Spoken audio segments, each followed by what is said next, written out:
Boa noite! Estamos iniciando mais um Vidas que Edificam, cheios da alegria do Senhor, com muita expectativa para o que o Senhor vai falar sobre essa mesa hoje, que o Senhor te abençoe, que Ele te visite, que Ele fale ao seu coração através da mensagem que vai ser revelada nessa mesa. E Caio, você trouxe o lencinho? Eu tive que trazer o lencinho hoje, que a pessoa que está aqui na minha frente é uma pessoa muito especial. Exatamente. Eu sei que esse convidado é muito especial para você, cheio do Espírito Santo, é uma bênção e que o Senhor vai fazer grandes coisas nessa mesa. E eu quero ver o que ele tem para revelar nas nossas vidas no dia de hoje, o que ele vai falar através da sua vida de hoje. Então, aproveita, abre o coração e deixa o Senhor te conduzir. Sim, hoje o nosso convidado, ele é pastor, ele é marido, ele é pai, ele é escritor. É uma pessoa muito especial, que marcou minha vida em vários momentos, né? Celebrou meu casamento e para mim é uma honra receber o senhor aqui na mesa. Muito bem-vindo, pastor Daniel, que Deus te use poderosamente no dia de hoje. Poxa, Caio, para mim é um prazer enorme estar aqui, conhecendo hoje a Natasha também e conhecendo melhor o projeto de vocês, que na verdade tenho para mim que é um projeto de Deus que startou no coração de vocês, né? Quero mandar já um beijo para a esposa que está ali, né? A sua esposa, tá? Que Deus abençoe vocês. A pastora não pôde vir comigo hoje, ela sempre me acompanha, mas trouxe um abraço dela para vocês também. Amém, amém. Pastor, leva o nosso carinho para a pastora. Muito, muito obrigada por aceitar esse convite, por confiar no propósito do Senhor sobre as nossas vidas. E eu vou começar te perguntando, apesar da breve apresentação que nós fizemos aqui, como que o Senhor gosta de ser apresentado? Olha, essa pergunta estão me fazendo bastante, até porque há 2 anos atrás, depois de muita insistência do reino, eu acabei aceitando na cidade uma ordenação que foi me feita. Para explicar melhor, durante 3 eventos vieram pessoas desconhecidas para me levantar ao apostolado, que é um ministério que tenho praticado ao longo da minha vida.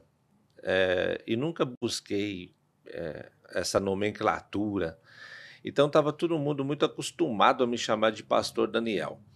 E aí veio alguém de fora, de um outro estado, e me ungiu a apóstolo, e eu disse depois à igreja, gente, deixa isso no óleo aí, pode continuar aqui como pastor, que está tudo certo.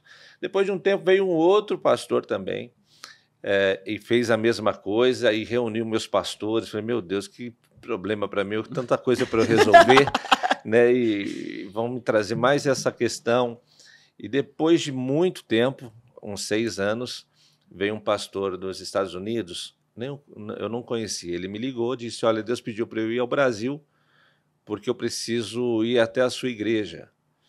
E eu recebi ele com alegria, tirei algumas informações, alguns pastores me recomendaram, e aí ele chegou na igreja, num evento muito especial para a gente, um evento de libertação, de intercessão, e aí do nada ele disse, Deus me trouxe aqui para ungir este homem apóstolo. Eu falei, meu Deus, olha o problema de novo. 3 vezes. 3 vezes. E aí eu falei, Deus, o senhor sabe que eu não preciso disso, não quero esse peso, até porque todos os apóstolos que eu conheço e leio na Bíblia morreram de um jeito esquisito, sabe? E aí eu falei, Deus, eu não estou afim de morrer assim de um jeito esquisito, né? Então, passa de mim esse cálice, né?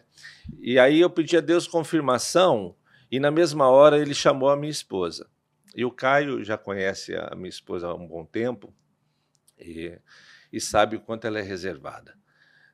Quando nós abrimos a instituição, que foi um comando de Deus, a minha esposa disse, eu estou contigo para tudo e para todo tempo, só que nunca me ordene a pastora. E ela, por 15 anos, 16 anos, ela administrou todas as igrejas. Antes da pandemia eram 32, né? E ela administrava tudo isso ao meu lado. Mas como eu fiz uma promessa para ela, que nunca ia ungí-la, então eu cumpri minha promessa. E aí ele chegou, quando ele anunciou a igreja, ele disse, cadê a pastora? Nossa. Falei, meu Deus, agora ele vai me arrumar 2 problemas. Um em casa, né, e um aqui na igreja. E aí ele chamou a pastora, e antes de falar alguma coisa à pastora, ele colocou as mãos sobre mim e eu fui arrebatado em espírito. E aí eu caí no altar e eu não... eu tinha certeza que eu estava na igreja, mas a minha mente não estava ali. É como se eu tivesse sido levado mesmo por Deus a um lugar secreto. E eu via de fundo, entre outras coisas que Deus falava comigo, eu via de fundo ele dizendo: Deus me trouxe aqui também para ungir a senhora pastora. E aí, eu não vou dizer para você que eu estava nem no céu, nem no paraíso, eu não sei onde eu estava. Eu sei que eu não estava em espírito ali, mas a minha consciência estava ali. É difícil até explicar, né? Sim. Quem vai assistir vai achar que eu sou maluco.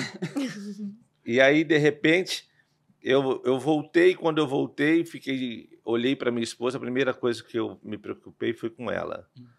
Né? Por ela estar constrangida, sei lá, machucada, não queria aquilo. Sim. E a primeira palavra que eu disse para ela foi essa: eu não te ungia nada. Né? já tirando a minha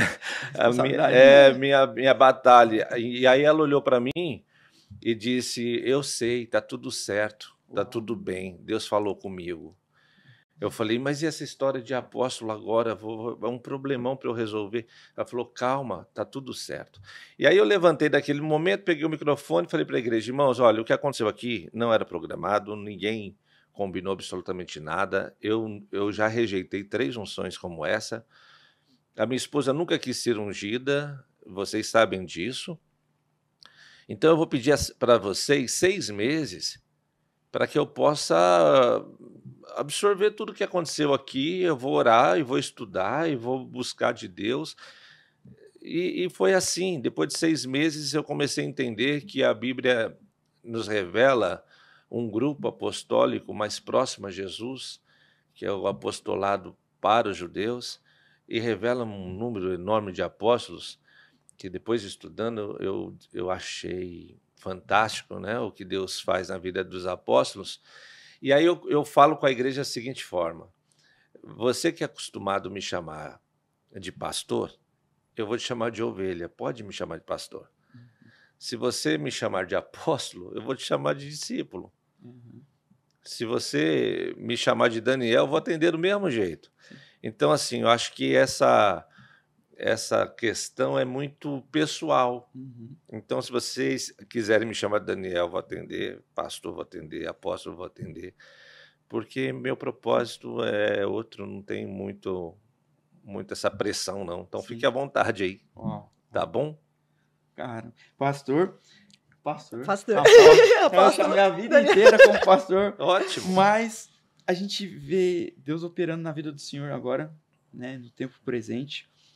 Mas a gente quer entender como que o Senhor conheceu Jesus. A gente estava falando dos bastidores do tempo de pastoreio que o Senhor tem agora, nessa nova fase do apostolado, mas como que Jesus entrou na vida do Senhor, lá nos primórdios? Olha, eu sou um milagre, né? Minha mãe tinha lúpus eritematoso.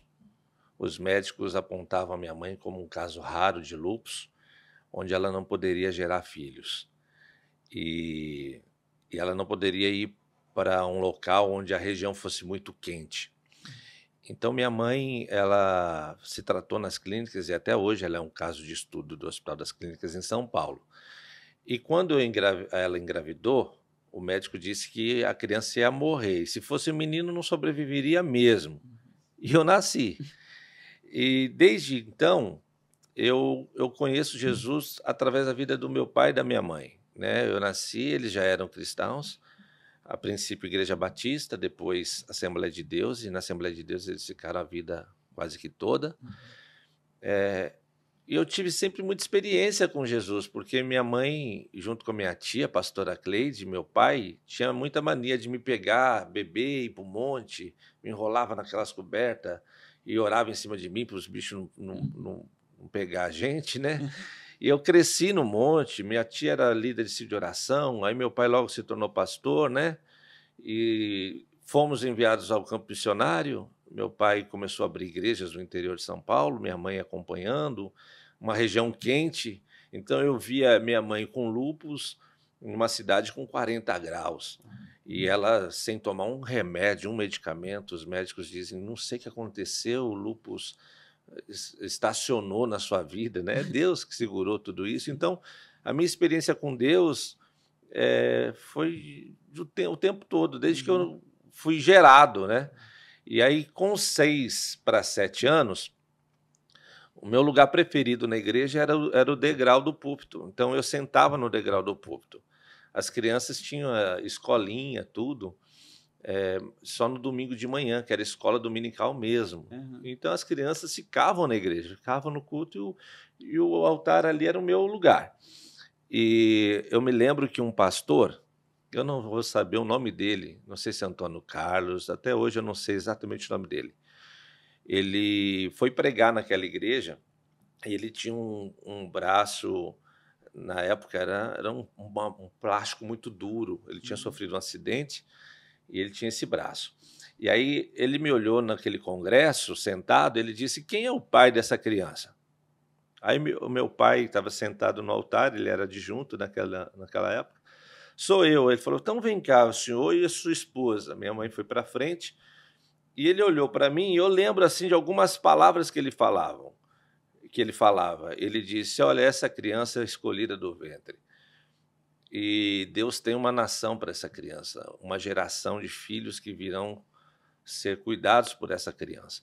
E começou a falar um monte de coisa, que aí eu já não vou lembrar, porque eu era muito pequeno. Aí ele falou, e para que essa criança saiba que é Deus que está falando, e vocês saibam que é Deus que está falando, Deus vai encher essa criança com o Espírito agora. Aí ele pegou aquele braço de plástico e bateu na minha cabeça, cara. Bateu na minha cabeça, eu tomei um susto, e na mesma hora que eu tomei um susto, eu comecei a falar em línguas. Nossa. Aí comecei a falar em línguas, e aí a igreja toda incendiou naquele processo, e era muito estranho para mim, porque eu estava assim, constrangido de ver todo mundo olhando para mim. Eu falava em línguas, fechava o olho, abria o olho para ver se acabava, mas eu não conseguia parar de falar em línguas estranhas, sabe? E aí, desse dia em diante, Deus começou a me dar visões, Deus começou a me dar sonhos, muito criança. Então, assim, eu não tenho assim uma data que eu encontrei Jesus assim. É claro que na minha adolescência eu dei uma escapada, né? Fui conhecer um pouco o mundo e Jesus teve mais um reencontro comigo, mas eu nasci na igreja. Eu acho que o maior milagre que eu posso contar é que eu conheço Jesus desde quando eu mamava no peito da minha mãe. Glória a Deus. É maravilhoso. Então, assim, são coisas que ele vai nos posicionando ao longo da vida, que a gente pode até dizer, tive um encontro pessoal com 7 anos, tive um encontro pessoal com 16 para 17 anos, e tive um reencontro pessoal ao longo da minha vida, e eu acho que o maior encontro que eu tive com Jesus, nessa minha trajetória toda, foi agora, com 4 anos atrás, 3 anos e meio atrás, onde Deus me reencontrou e me deu um propósito, reacendeu uma chama muito diferente de tudo que eu já tinha vivido, né? Então, alguém encontrar Jesus uma só vez é um desperdício, né? Eu acho que o melhor é encontrar todo dia, todo ano, todo tempo, né? E é isso que eu acho que eu tenho de experiência, né? Tenho encontrado Jesus ao longo da minha vida. Glória a Deus. Pastor, o senhor falou quando, depois dos 7 anos, o senhor começou a ter visões, o senhor começou a ter algumas revelações também do Senhor. Como é que foi essa fase, tanto para os seus pais e para o senhor? Porque era muito pequenininho ainda, né? Era. 7 anos. E aí, às vezes, quem está nos assistindo talvez não entenda como que é esse processo, não saiba como lidar. Tem pessoas que estão chegando agora e não sabem como as coisas funcionam. Como agir, como discernir, como se preparar, como buscar mais do Senhor em situações como essa? Olha, eu tive um privilégio, Natasha, dos meus pais não enxergar as manifestações dos dons espirituais na minha vida como uma possibilidade de me enquadrar numa responsabilidade ministerial, né? Então, eles sempre me trataram como criança. Eu brincava, eu fazia as coisas, né, que criança faz. Segundo, eu acho que a ausência das redes sociais naquela época me livrou de uma religiosidade ou de uma possível exposição de pessoas me procurar como um guru mirim, né? Então, isso também eu acho que me ajudou muito. E Deus começou a me dar sinais de dons e eu não sabia que era aquilo. Por exemplo, eu lembro que tinha um casal muito querido, o Fernando e a sua esposa, e a Mary, Fernando e Mary. Eles estavam procurando uma casa para alugar. Olha que coisa simples.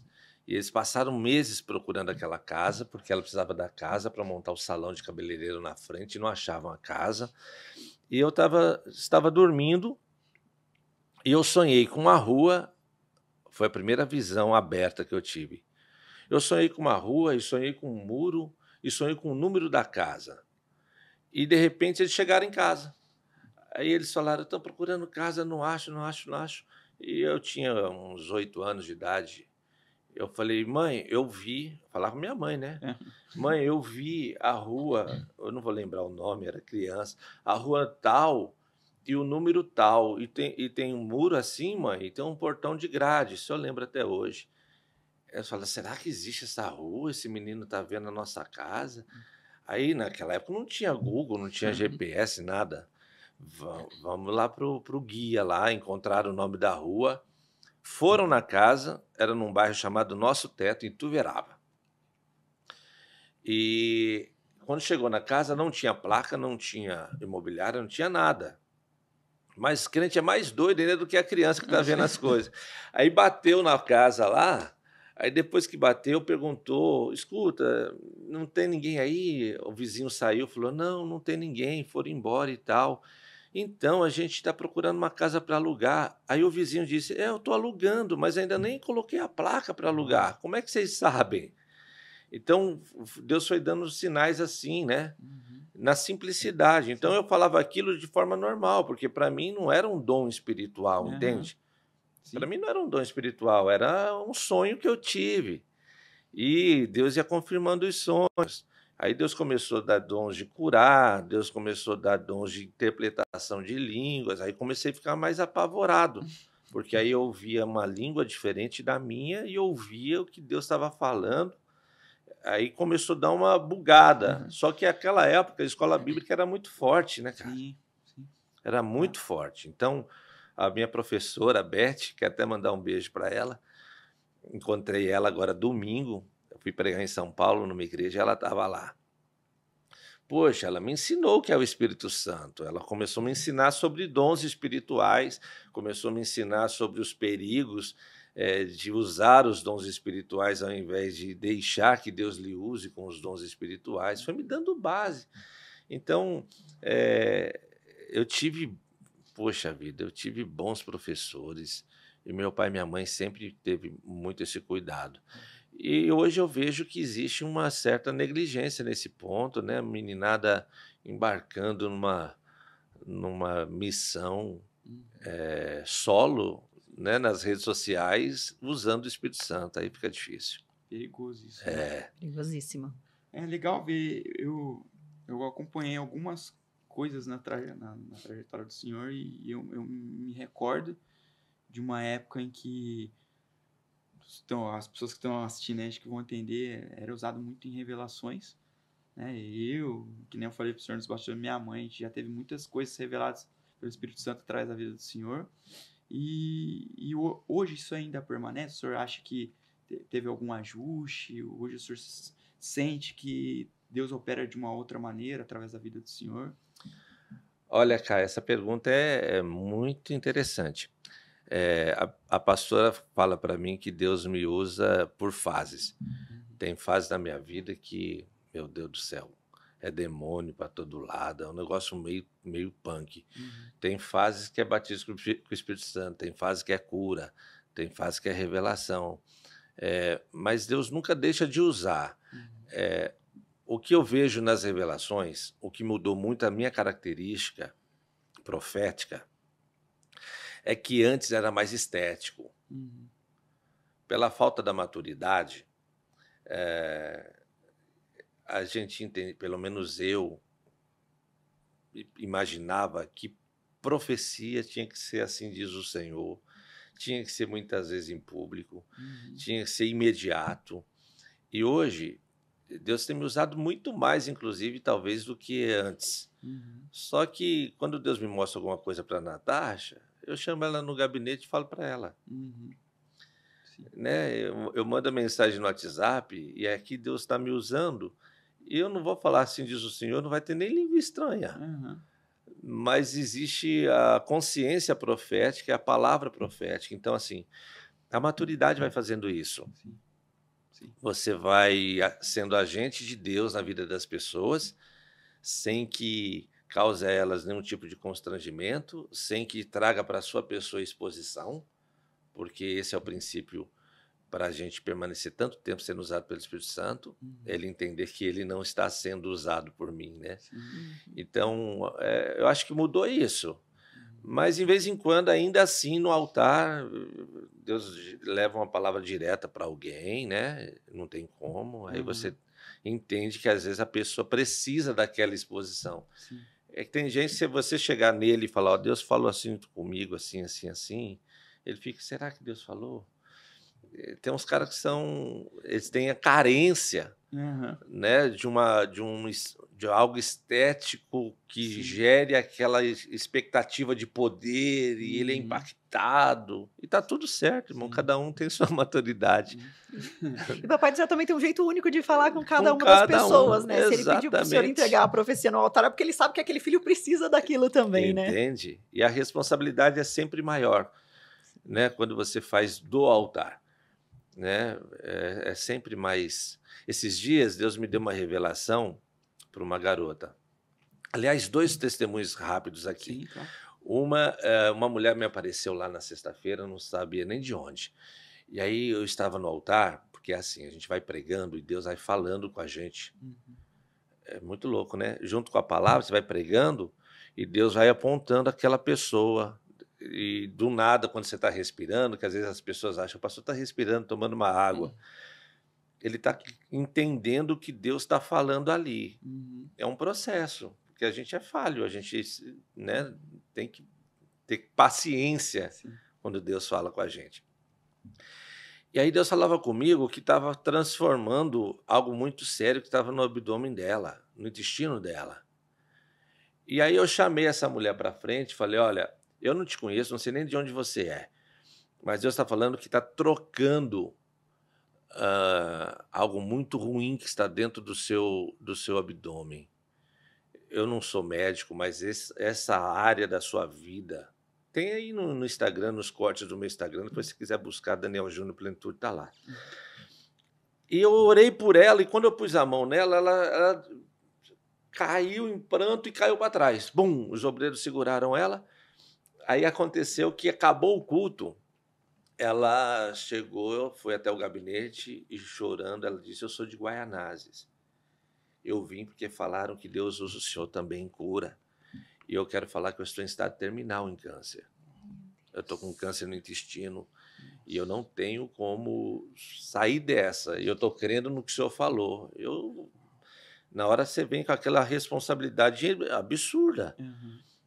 E aí ela falou, eu vou pegar o trecho do que o senhor profetizou em público para depois dar o meu testemunho. Aí você pira ainda mais. Porque é uma responsabilidade absurda. Sim. Aí ela foi embora. Bom, passou 6 meses, 7 meses. No início do ano, até um dia que teve um apagão na cidade, aí foi terrível. Eu gravei e essa mulher voltou. Glória a Deus. E aí ela voltou dizendo, olha, aquele dia eu gravei o vídeo, pastor, tá aqui o vídeo, o senhor falou assim, assim, assim, assim. E Deus me curou, eu fui para o hospital, o médico não achou mais nenhum ponto do câncer, eu tinha uma bolsa, estava para o lado de fora naquele dia do culto, e o médico falou que nunca mais eu teria que me livrar daquela bolsa. Graças a Deus, depois daquele culto, eu consegui reverter a situação, e ela está no altar, tá? O testemunho está no Instagram. Então, hoje, falar no altar é uma responsabilidade ainda maior, porque as pessoas fazem corte. Esses dias chegou uma menina, ela já está com a gente um tempão, lá, a Érica. E aí eu estou no altar e Deus falando, eu vou dar um namorado para ela. Eu falei, meu Deus do céu, por que não fala para ela depois do curso? Não, vou falar agora, eu vou dar um namorado para ela. Aí eu cheguei e falei, na hora que todo mundo reuniu no altar, falei, olha, Deus está me falando aqui, filha, que vai te dar um alguém que vai te ajudar, que vai te auxiliar. É um namorado. E aí, na mesma hora, Deus já deu outras coisas mais sérias ainda. Porque Deus era, de repente, acho que era finalzinho de julho, e Deus falou, até o final do ano. Eu falei, meu Deus do céu, essa mulher tá há anos sem namorado, agora até o final do ano. E aí, acabei de falar, ela fez o corte, porque os cultos são transmitidos ao vivo, todos os cultos. Ela fez o corte e guardou. E me apresentou. Falei, Deus, agora o senhor tem que arrumar um namorado para ela, porque o senhor falou que até o final do ano. Então, a responsabilidade é muito grande hoje quando você fala do altar, porque além de você gerar uma expectativa em toda a comunidade, você fica nessa pressão absurda.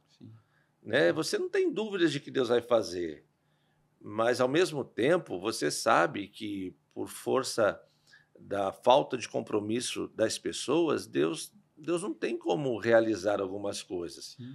Então, é assim, Deus promete alguma coisa para você e toda promessa ela é condicionada a algo.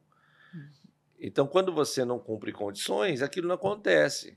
Aí, de repente, a irmã recebeu uma promessa, uma revelação, e por falta da condição não recebeu, ela vem e expõe isso, dizendo é falso profeta. Sim. Então, a gente tem que ter esse cuidado, né? Essa maturidade de ser canal de Deus só para as pessoas e estar de bom tamanho, né? Sim.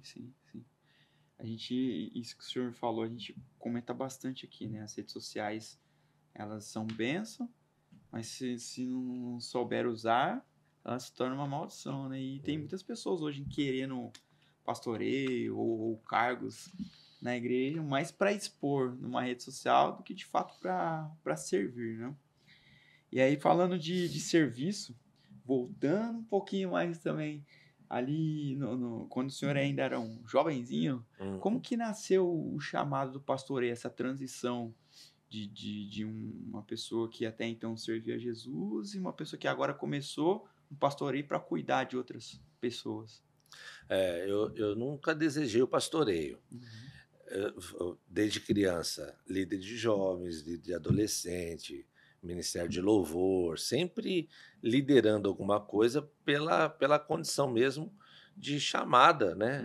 Existe uma liderança, né, sobre a minha vida. Mas eu sempre amei itinerância. Você pegar, entrar no avião, ir para a Bahia, pregar, vai, volta, vai para Amapá, vai para outro país. Você prega e Deus faz algo extraordinário e os problemas ficam tudo lá, né? Sim. Aí você segue a vida, entendeu?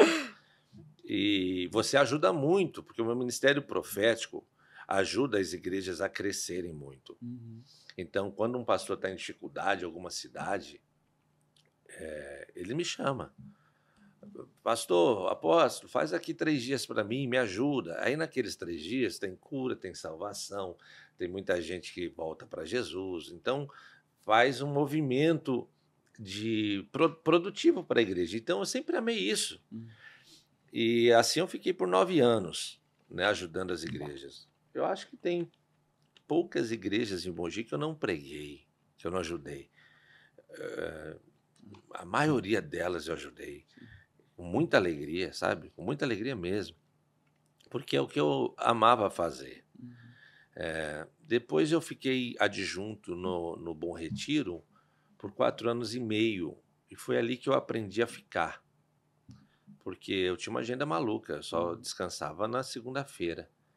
E todo dia eu pregava. Final de semana pregava à noite, pregava à vigília, pregava à tarde. Era uma loucura. E aí, no Bom Retiro, eu fiquei adjunto e Deus começou a me preparar para uma nova perspectiva. Aí eu comecei a ficar apaixonado de ver a continuidade da obra de Deus na vida de alguém. Porque a itinerância é gostosa, você vê muitos sinais e maravilhas, mas depois você não sabe o que aconteceu com aquelas pessoas. E aí começou a gerar no meu espírito uma preocupação. Pô, como é que estão aqueles caras que eu ganhei para Jesus?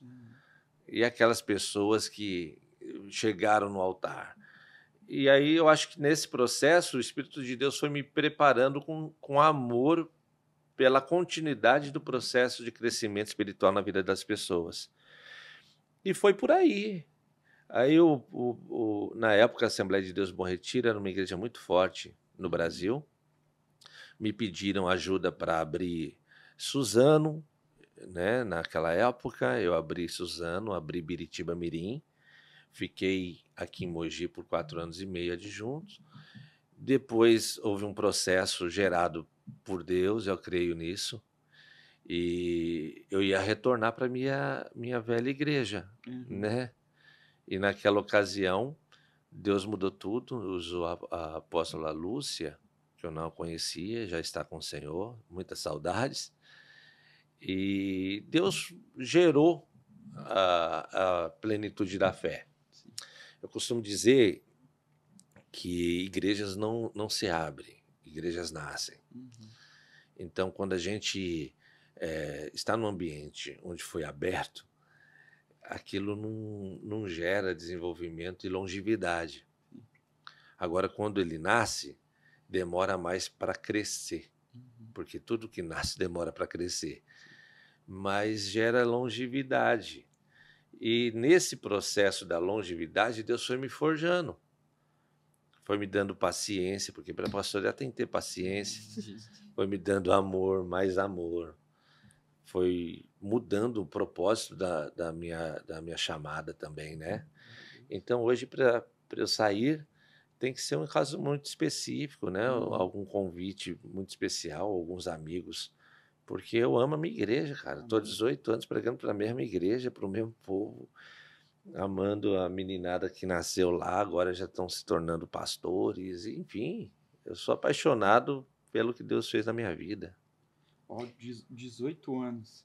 Eu lembro do primeiro culto, pastor. Foi, se o senhor me corrija se eu estiver errado, eu acho que foi o primeiro culto, que foi ali um pouquinho depois da Praça dos Imigrantes, no andar de cima, não era? Não foi isso aí que era de frente para aquela antiga padaria Quinto Centenário ali, né? Aquele foi o primeiro culto no templo. Eu iniciei a igreja num salão emprestado dos condomínios lá do Jardim Maricá, em Mogi das Cruzes, lá no Rodeio. Sei. Um irmão pediu, o senhor não quer vir fazer uma oração aqui? Eu estava sem igreja por algumas semanas e fui lá. Fizemos 4 semanas lá, e aí não cabia mais lá. Aí eu pedi para alguém me emprestar uma sala, que eu queria fazer uma ceia, né? Tinha umas 40 pessoas, 50 pessoas. Aí a dona Isilda também já está com o Senhor. Me emprestou a sala da casa dela. E da sala da casa dela nasceu o desejo de iniciar o trabalho, né? Porque Deus já estava falando, estava direcionando. E aí eu não tinha como iniciar nada.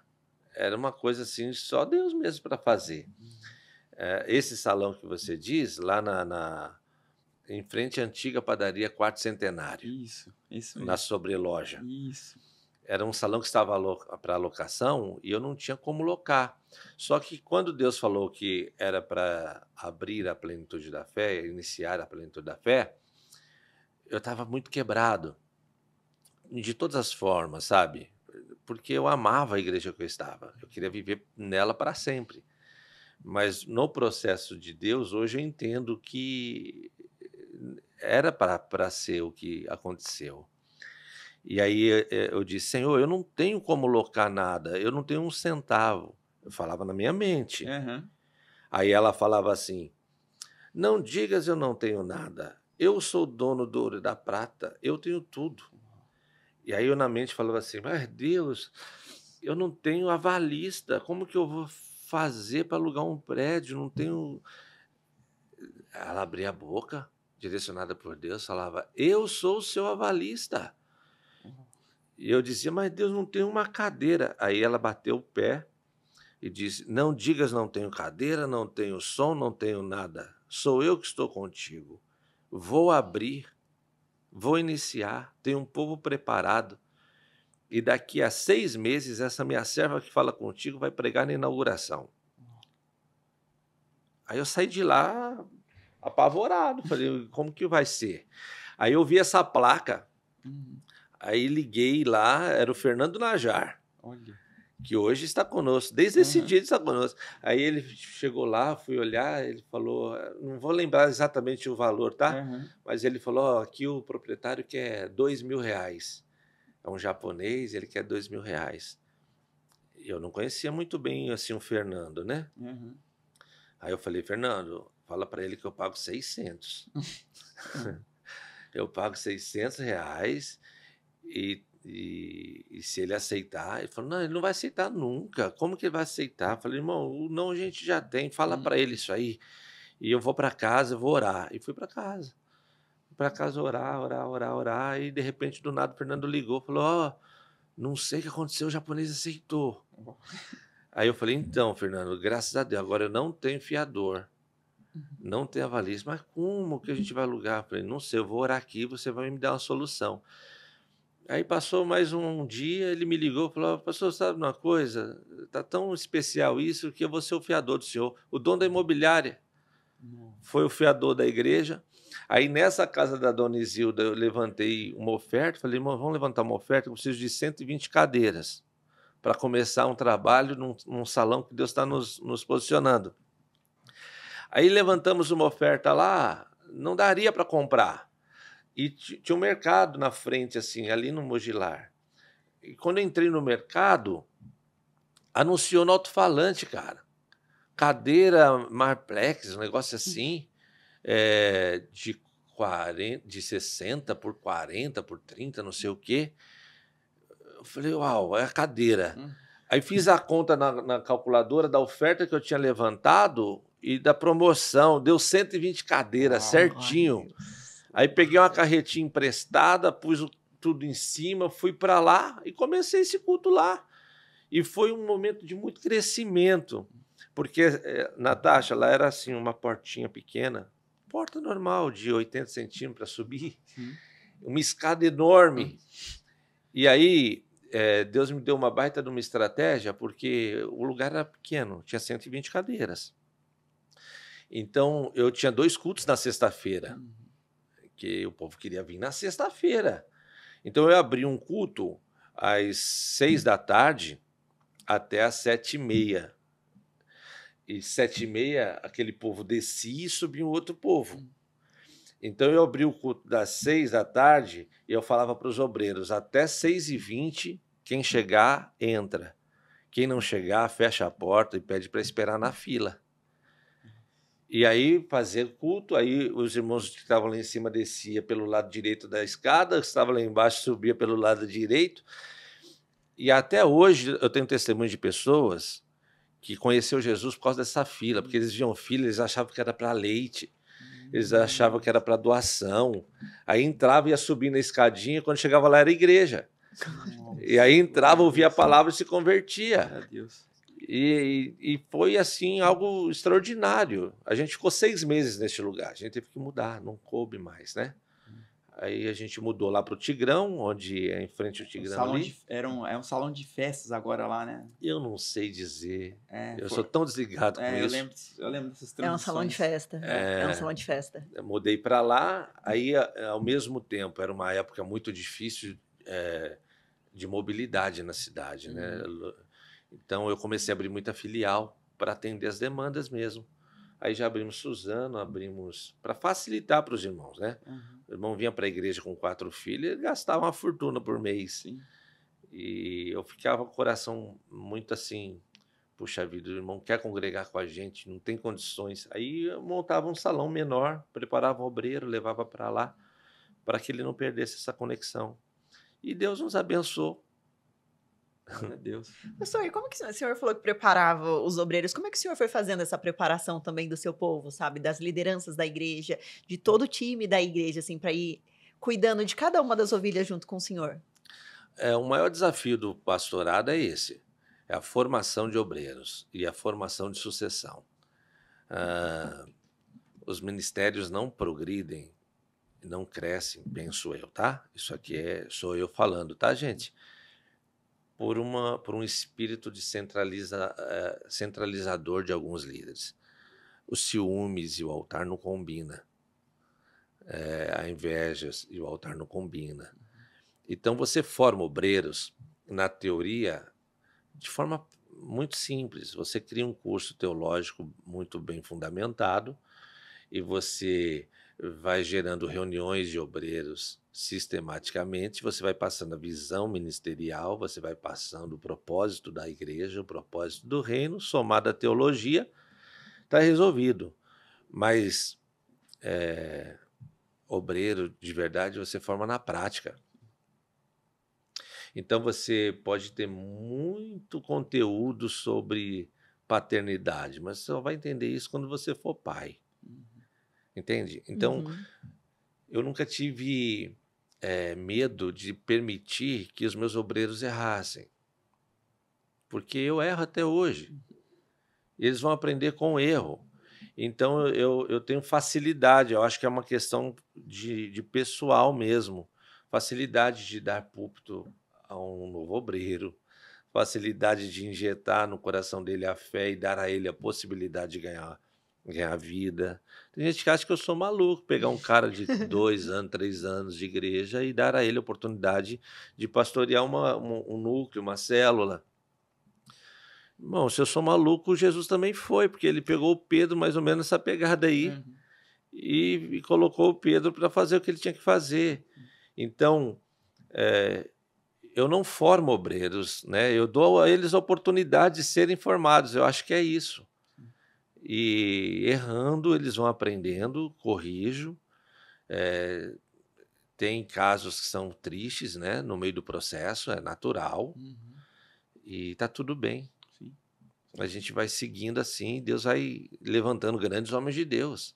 Alguns estão conosco já há 16, 17 anos, outros não estão conosco, mas onde eles estiverem são parte da gente. Se você vai a algum lugar que eles estão, vocês vão lembrar alguma coisa que eu falo, do jeito que eu faço, porque tem um DNA profético naquilo. Né? E eu fico feliz quando eu ouço falar que alguém está prosperando, que passou no nosso meio, que está em outro canto. Para mim, é só continuidade daquilo que eu estou gerando desde o início. Né? Então, acho que esse espírito tem que ser multiplicado no coração dos líderes, porque senão você acaba criando uma instituição movida por eventos e por pessoas prontas, achando que está fazendo igreja. Igreja é o dia a dia, é a minha opinião. Igreja é a formação dos discípulos até que eles se tornem mais parecidos o possível com Jesus, até se tornar pessoas na estatura de um varão perfeito. Sim. Então, os pastores com medo de perder só geram um ambiente onde pessoas formadas aparecem e prestam um serviço de púlpito e prestam um culto ali e não existe essa formação. Sim. Isso, na minha opinião, é um risco para a igreja brasileira, né? Que vive nesse processo, e aí você vê grandes explosões e um inchaço no reino, e alguns até pensam que é um avivamento, quando na verdade é um êxodo de crente. É um êxodo de crente, saiu daqui, foi para outra igreja, e foi para outra igreja, e foi para outra igreja, e os meninos daquela igreja nunca crescem, nunca desenvolvem, né? As meninas nunca desenvolvem. Então, eu acho que é um DNA mesmo apostólico nesse ponto, né? Por isso que eu hoje aceito com naturalidade. É o apóstolo que vai, encontra um Timóteo que não tem nada e faz ele avançar. O senhor falou também sobre processo e transformação, né? Quando o senhor falou sobre a questão da formação dos obreiros. E como é que foi também esse processo, essa transformação do senhor? Porque ao longo da sua caminhada com Jesus, ao longo do pastoreio, o senhor foi derramando muito sobre a vida do senhor em cada época em uma determinada área. E o senhor hoje vem transbordando isso na vida das suas ovelhas. Conta pra gente um pouquinho sobre essas experiências, como foi, como tem sido e como tem acontecido tudo isso. Eu tenho 44.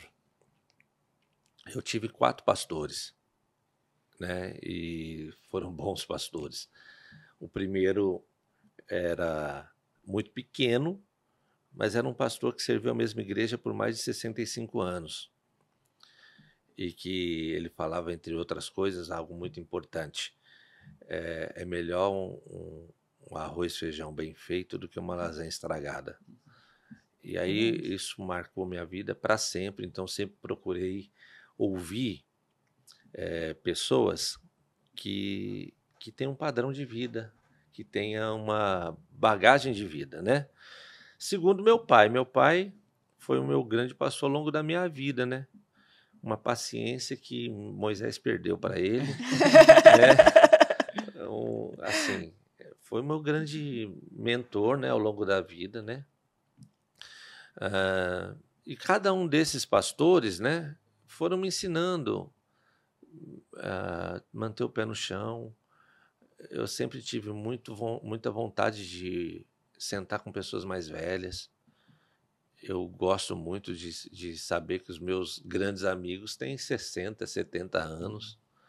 Então, isso tudo vai dando a você essa maturidade fora da curva, né?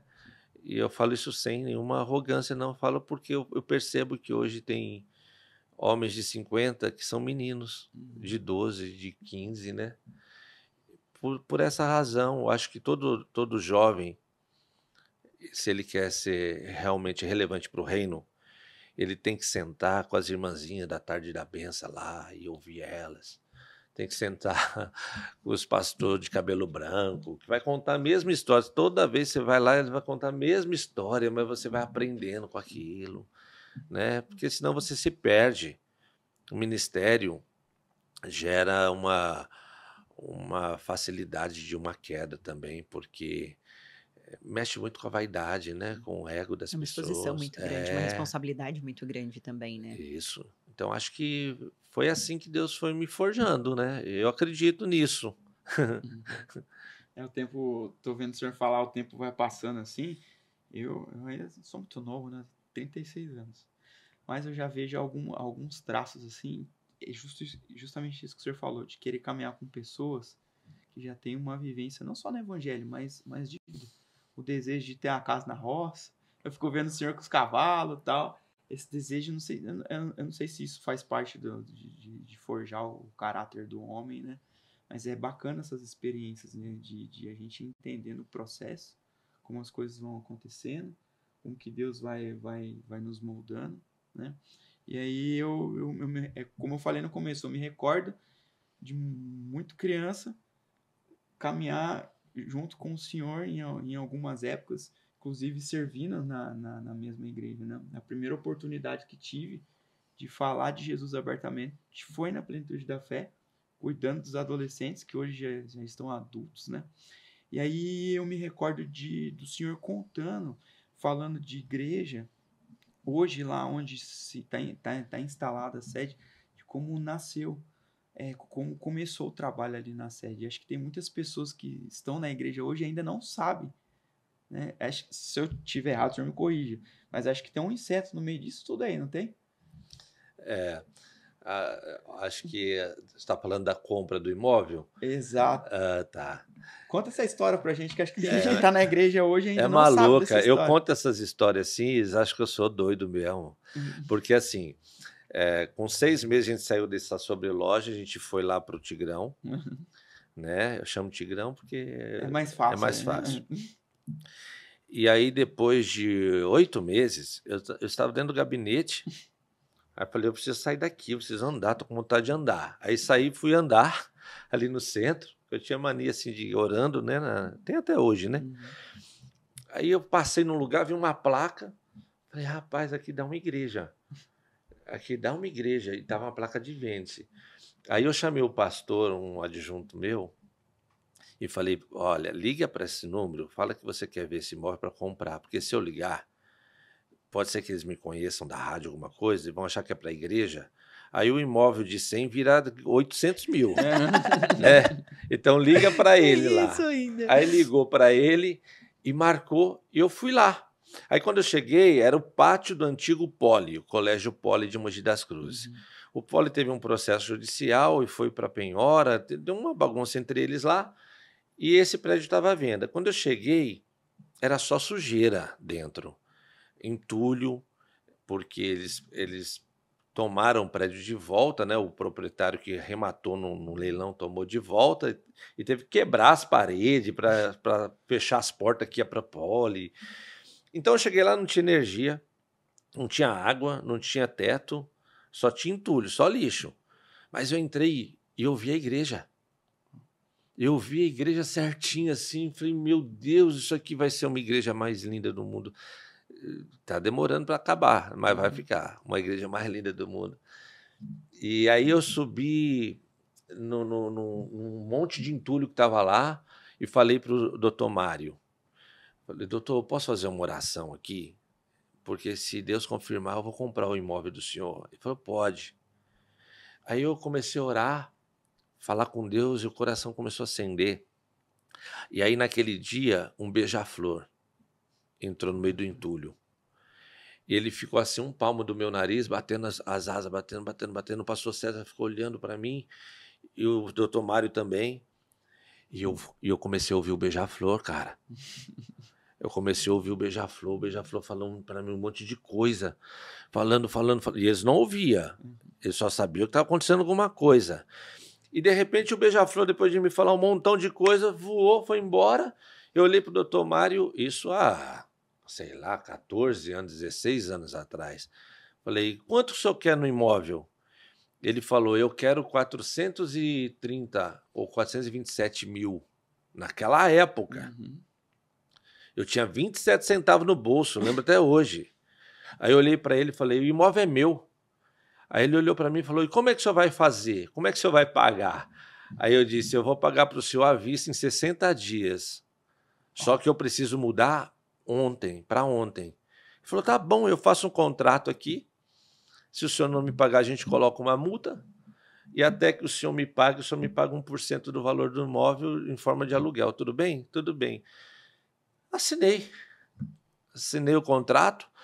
Aí quando eu saí do poli, o pastor falou assim, você quer que eu te levo, pastor? Falei, não, eu quero ir a pé. Estava morrendo de medo que ia acontecer. Sabe o que mais eu pensava? Eu falava assim, minha mulher vai me deixar, cara. Minha mulher vai me largar. Eu saí dali agora, voltei agora com uma dívida de 427 mil para pagar em 60 dias. E fiquei orando, Deus, não deixa minha mulher embora, não deixa minha mulher embora, não deixa minha mulher embora. E fui andando até o Tigrão lá. Aí quando eu cheguei lá, ela estava dentro do gabinete com a Bíblia aberta. Aí ela falou, onde você foi? Eu falei, eu fui lá ver um prédio para a gente comprar. E ela falou, e aí, deu certo? Eu falei, deu. A gente comprou. Ela falou, e como que a gente vai pagar? Quanto vai pagar? Eu falei, 427 mil. Aí eu falei, pronto, agora ela vai me mandar embora, quer ver? Aí ela olhou para mim e falou assim, a gente vai pagar, Deus falou comigo. Amém. Glória a Deus. Deus falou comigo. Rapaz, aquilo ali encheu meu coração de um jeito, podia ser um bilhão, eu ia pagar aquilo lá. Aí comecei a trabalhar. Quase morei no monte, cara, de orar, orava de manhã, à tarde. Deus manda dinheiro. E campanha. Aí fiz um negócio lá de juntar os bloquinhos na parede. Nossa, lá, a cada R$1.000 e um bloquinho na parede. E aí, na primeira semana, foi uma benção. Eu consegui, acho que foi 15 mil logo na primeira semana. Faltava pouco, né? Aí, a segunda, terceira semana, e começou. Resumindo, com 40 dias, eu só tinha 60 mil, cara. E eu tinha que pagar 427 mil. E eu orando, falei, Deus, o senhor que mandou aquele beija-flor lá, eu não tenho nada a ver com isso. O senhor falou, eu assinei, e agora falta poucos dias para pagar e tal. Resumindo, eu juntei 60 mil. Aí, atrás do prédio, onde é a sede hoje, tinha Conshop. O Valtinho trabalhava lá e ele ficava ouvindo eu na hora do culto, pedindo dinheiro para os irmãos para pagar prédio. Vamos pagar o prédio, Aí ele mandou me chamar. Aí eu tenho uma dívida assim, enorme de gratidão a ele, sabe? Aí cheguei lá e ele falou, eu estou ouvindo o senhor falar que vai pagar prédio.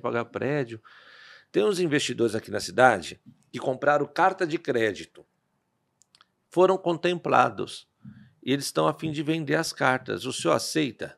Eu acho que pode ajudar o senhor. Eu falei, quanto que eles querem nas cartas? Aí ele falou, eles querem 60 mil. São 14 cartas de crédito contempladas do consórcio. E eu falei, e qual que é o valor das cartas somado? Aí ele começou a somar. Aí olhou para mim e falou, 427 mil. Eu falei, a carta é minha. Aí peguei e paguei os 60 mil. O dono do imóvel, com 60 dias, estava sentado numa mesa como essa, assinando a venda, e fiquei com uma dívida de 14.027 por mês na Conshop, que foi quitada há uns 5 anos atrás. Pagamos. Glória a Deus. Glória a Deus. Pagamos, para a glória de Deus. A gente não deve um centavo daquele imóvel, reformando, construindo. Não me fala como eu paguei, porque eu não sei. Que a igreja entrava, sei lá, 6, 7 mil por mês, e eu pagava 14 de parcela. Mas Deus trouxe solução, a pastora numa inteligência absurda, negociando, e a gente não pagou uma parcela em dia, mas nunca fomos para SPC e Serasa, pagamos todas. Glória a Deus. E Deus cumpriu. Então, acho que vale a pena dar ouvido pro Beija-Flor quando Deus fala nele. Sim, O senhor falando me chamou muita atenção a busca, a oração e a sintonia de vocês com o senhor. O senhor estava orando, preocupado com a reação da sua esposa, e ela estava orando, ouvindo a voz de Deus, então quando o senhor chegou, ela também te acalmou, porque os dois estavam buscando o senhor, então os dois estavam atentos à voz do senhor, e acho que é por isso que também que deu certo, porque vocês estavam em unidade os dois, né, buscando pelo senhor e obedientes à voz dele. 23 anos, né? A gente vai completar agora de casados. E foi o grande milagre da minha vida, foi minha esposa. Eu a conheci pregando aqui, numa igreja de Mogi, que era o setor 41 do Belém, e vim pregar no Congresso de Jovens. Ela me enxergou pregando, eu não a vi naquele dia, e fui para São Paulo. E aí trabalhava muito com rádio, e fiz muita libertação no rádio. E aí, do nada, depois de uma semana, eu recebi uma ligação, alguém dizendo assim, desse jeito: anota o meu número, porque se eu sentir de me ligar depois, se você sentir de me ligar depois, você me liga. Se não sentir também, tá tudo bem, só estou fazendo o que eu tenho que fazer. Na hora veio na minha cabeça, essa pessoa quer se matar. Ela tá com demônio. E aí comecei a puxar assunto para ver o que estava acontecendo com essa pessoa fora do ar. E coloca uma música, coloca outra, e vai.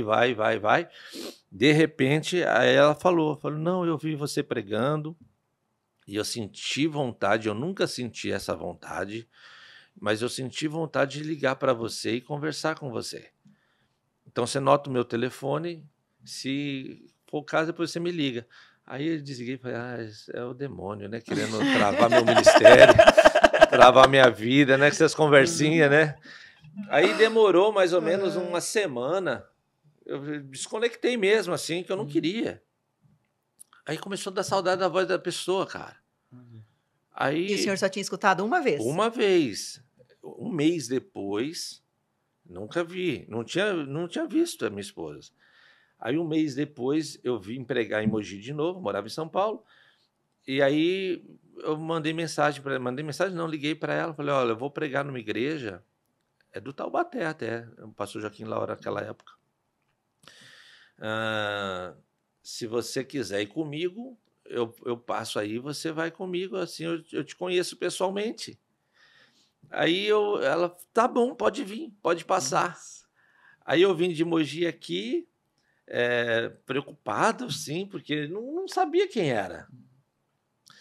E aí, quando eu conheci a minha esposa, eu travei no carro, não consegui olhar para a cara dela. Foi um negócio muito chato, muito estranho, sabe? Esquisito. E ela foi para o culto comigo. Aí cheguei na igreja que eu ia pregar, não me chamaram para pregar. Eu sentei lá, fiquei igual um mortal lá, sentado lá, de boa, ninguém me convidou, esquisito. Aí ela olhou para mim e falou, não, você veio só para me ver mesmo, né? Tirando uma casquinha assim. Aí eu conheci ela nesse dia, num domingo, deu segunda, terça-feira, eu voltei para falar com ela, sem ambiente de igreja, tudo. E aí eu pedi ela em casamento, cara. Uau! Aí pedi ela em casamento e ela aceitou.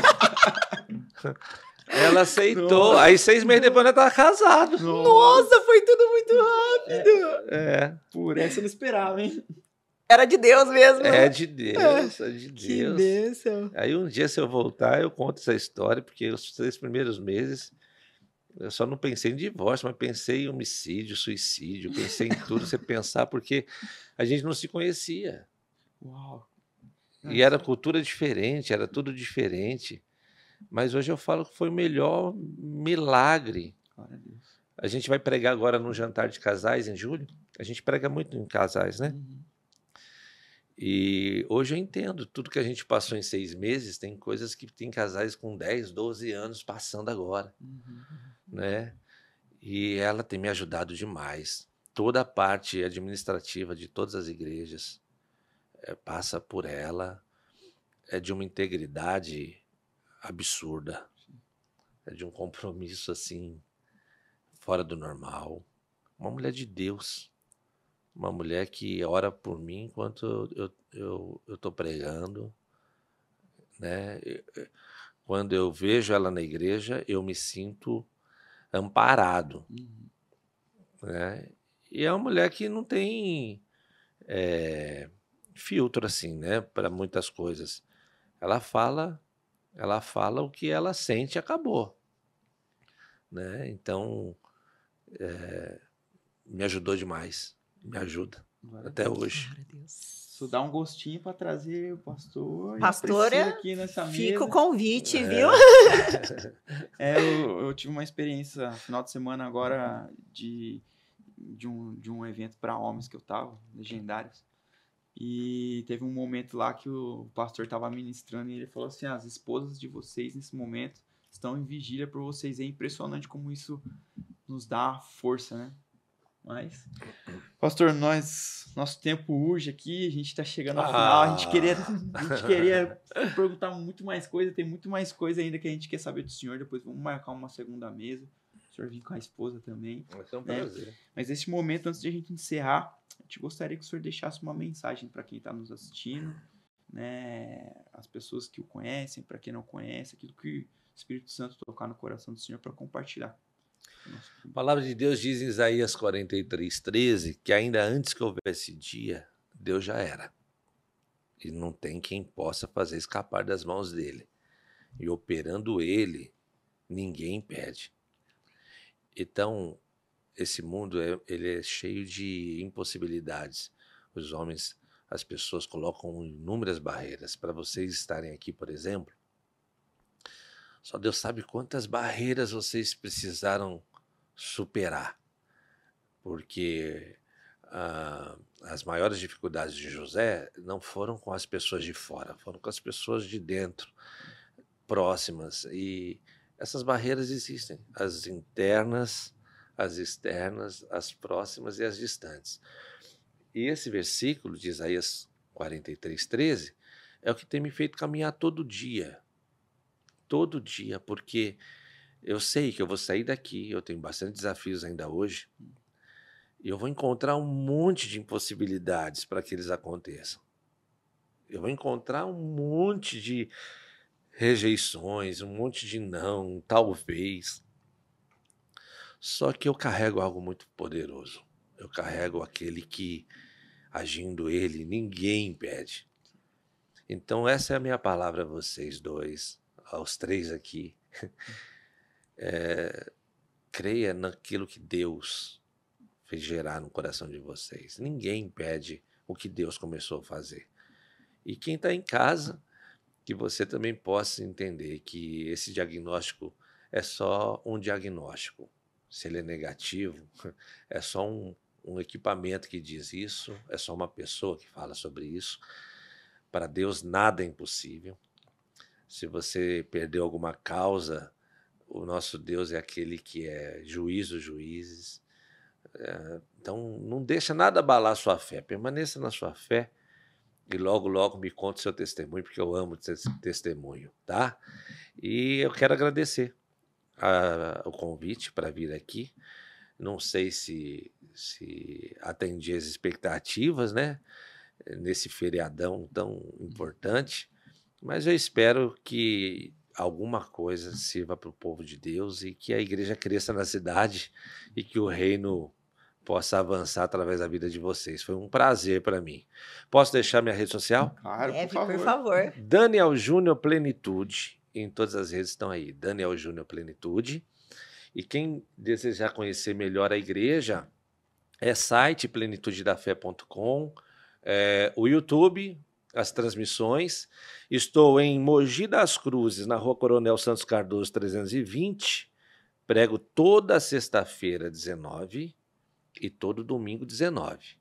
E São Paulo, 9 horas da manhã no domingo. Então, isso aí é agenda semanal. Amém. Com certeza o senhor atingiu muito mais do que as nossas expectativas e, para mim, em especial, é uma honra ter o senhor aqui. Né? Muito obrigado por disponibilizar o tempo do senhor. A gente sabe que a agenda do senhor aí é uma loucura e ter o senhor aqui conosco foi um privilégio. Então, muito obrigado. Que Deus abençoe, pastor. Eu que agradeço. Em nome de Jesus, apareçam lá. Sim. Uma hora dessa na plenitude. Sim, com certeza. Né, para adorar, para servir Jesus com a gente. Pastor, foi uma honra conhecer o senhor, que Deus abençoe grandemente a sua vida, a sua casa, a sua família, o seu ministério, e que ele continue te usando poderosamente em todos os lugares que o senhor pisar, em nome de Jesus. Amém. Amém. Gente, tá aqui, ó. Vidas que edificam. Ajuda a compartilhar, dê muito like. Pode brigar comigo, fazer bastante comentário lá para crescer o vídeo, não tem problema. Mas assista e acompanhe o Ministério dos Meninos, tá? Porque vale a pena. Glória a Deus. Pastor, para a gente encerrar, a gente ia pedir para que o senhor fizesse uma oração aqui para a gente, por gentileza. Meu amigo Espírito Santo, como é bom sentir sua presença aqui neste lugar. Sabemos que o Senhor é aquele que atua e que opera aonde os homens não podem chegar. Então, faça isso. Consola o coração ferido, traga alegria ao entristecido e manifeste a graça do Senhor na vida das pessoas através desse podcast. Eu peço a Ti, em nome de Jesus, meu Deus, atue na vida de cada um que está agora acompanhando esta oração.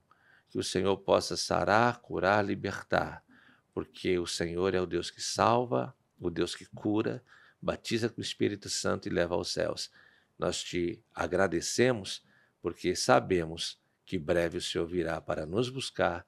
Em nome de Jesus. Amém. Amém. Glória a Deus. Estamos encerrando mais um Vidas que Edificam. Se essa mensagem tocou seu coração, se inscreva no canal, curta, comente e não esquece de seguir o pastor também nas redes sociais, tá bom? Fiquem com Deus e até a próxima semana, se Deus quiser. Isso aí, galera. Tamo junto. Fiquem com Deus. Deus abençoe.